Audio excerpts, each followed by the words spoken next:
Assalamualaikum warahmatullahi wabarakatuh. Selamat datang di Tampol, Taman Politik. Islam, agama pembawa kedamaian di seluruh dunia, termasuk di Indonesia. Di Indonesia, Islam menjadi agama mayoritas di negara ini. Banyak organisasi Islam di Indonesia. Salah satunya Nahdlatul Ulama. Nahdlatul Ulama sebagai organisasi Islam terbesar di Indonesia yang menjadi pilar bangsa Indonesia dan penjaga negara kesatuan Republik Indonesia. Loyalitas Nahdlatul Ulama tidak perlu diragukan lagi dalam menjaga negara kita tercinta ini. Semenjak tahun 98 atau masa reformasi, berbagai macam aliran dalam Islam mulai menunjukkan diri di Indonesia, mulai bermunculan. Contohnya aliran-aliran pengusung khilafah. Aliran ini pun sudah mulai merasuki semua sendi-sendi di negara kita ini. Di negara Indonesia, mereka sudah mulai berani menunjukkan dirinya. Mulai dari bidang sosial, bidang politik, bidang pendidikan, dan lain-lain. Kita bisa melihat di mana mereka mulai menunjukkan dirinya. Dengan dimulainya dari hilangnya kesadaran akan cinta tanah air di kalangan generasi penerus bangsa. Tradisi dan budaya Indonesia seakan hilang dari kalangan anak muda Indonesia. Dengan hilangnya penataran pedoman penghayatan pengamalan Pancasila yang menjadikan modal bagi anak bangsa untuk mencintai tanah airnya. Anak-anak di Indonesia seperti dipaksa untuk hijrah yang menjadi tren di usia dini. Tidak salah memang dengan tren hijrah ini. Konsep hijrah yang tren ini bisa kita lihat dari pola berpakaian. Pola berpakaian yang sudah merambah di seluruh masyarakat Indonesia. Sampai-sampai sekolah yang menjadi pusat pendidikan pun ikut menerapkan konsep hijrah ini.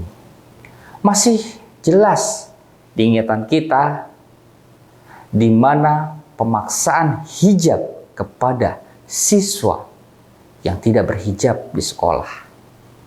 Miris memang, tapi inilah pengusung ideologi khilafah ini bukan tidak mungkin sudah masuk dan merasuk di dalam tubuh Nahdlatul Ulama. Nahdlatul Ulama sebagai penjaga negara kesatuan Republik Indonesia, kita berharap agar utuh dalam menjaga negara kesatuan Republik Indonesia. Pengusung khilafah mulai melakukan cara persuasif dan lembut.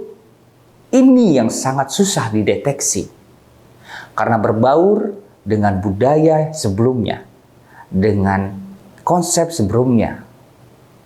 Yang terbaru kita bisa tahu tokoh Nahdlatul Ulama yang banyak menjadi panutan, Kiai M.H. Ainun Najib atau yang akrab disapa Cak Nun, yang juga menjadi tokoh panutan, tokoh budayawan, memberikan statement dalam ceramahnya menyamakan Presiden Joko Widodo dengan Fir'aun, Raja Mesir yang zalim.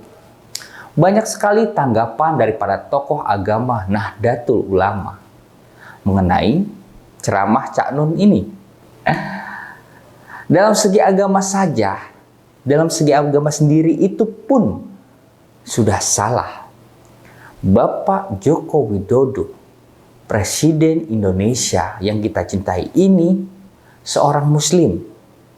Sedangkan kita tahu Fir'aun adalah raja yang zalim. raja zalim dari Mesir. Ini adalah seorang kafir, ucap Gus Abbas dari Santri Buntet Cirebon. Saya akan mencoba mengutip Imam Jalaluddin Al-Mahail. Siapa yang memberikan julukan kepada orang yang dibencinya, di hatinya ada titik kemunafikan. Cak Nun setelah ramai perbincangan mengenai ceramahnya tersebut, Cak Nun pun mengaku sudah disidang oleh keluarga besarnya. Dan dia mengaku kesambet hilaf. Tapi yang menjadi pertanyaan adalah orang atau tokoh sekaliber Cak Nun, tokoh panutan Nahdlatul Ulama dan budayawan besar, sampai-sampai kita muncul pertanyaan, kenapa beliau tidak mau meminta maaf kepada Bapak Joko Widodo, Presiden Indonesia, simbol negara Indonesia. Presiden Joko Widodo ini adalah simbol negara yang harus dilindungi oleh warga negara Indonesia, termasuk Cak Nun, dari hinaan, cercaan, dan lain-lain. Tapi ini presiden kita seakan dihina dan dijatuhkan oleh rakyatnya sendiri. Ini sungguh miris memang. Kita bertanya, apakah doktrinisasi konsep khilafah ini sudah mulai masuk ke tokoh-tokoh Nahdlatul Ulama ini? Jawabannya mungkin Anda yang tahu. Karena ideologi khilafah pasti akan menghancurkan ideologi negara yang akan atau ingin diambil alih oleh mereka. Seperti kita ketahui, pengusung khilafah ini meyakini jalan persuasif akan lebih mudah masuk dan mengendalikan. Di negara ulama atau penceramah keras dan radikal akan sulit untuk mendapatkan hati di mata rakyat Indonesia dan masuk ke dalam sendi-sendi bangsa negara Republik Indonesia. Karena kita tahu sifat rakyat Indonesia yang memang suka akan kedamaian, ramah akan semua orang, itu sangat gampang atau tidak gampang masuk ke Indonesia dengan cara yang radikal atau keras. Tapi tidak dengan cara persuasif dan lembut. Yang saya takutkan adalah pengusung khilafah ini sudah masuk ke dalam tubuh Nahdlatul Ulama sebagai penjaga atau pilar penjaga negara Republik Indonesia, tameng bangsa Indonesia. Yang terbaru dan sangat menggembirakan bagi saya seorang muslim yang cinta damai dan cinta negara kesatuan Republik Indonesia ini, melalui Kiai Haji Yahya Khalil Stakuf, Ketua Umum PB Nahdlatul Ulama, mengatakan Nahdlatul Ulama akan fokus memantau politik identitas yang digunakan oleh masyarakat atau ormas-ormas muslim yang lain. Terkhusus adalah Nahdlatul Ulama. Dan dalam hari lahir Nahdlatul Ulama yang 100 tahun ini, saya mengucapkan selamat. Nahdlatul Ulama berjuang terus mendampingi bangsa, semangat menegakkan panji Islam, Ahlus Sunnah wal Jamaah. Saya berharap NU bisa menjadi tameng. Dan ingat, bahaya radikal itu masih ada dan dekat dengan kita.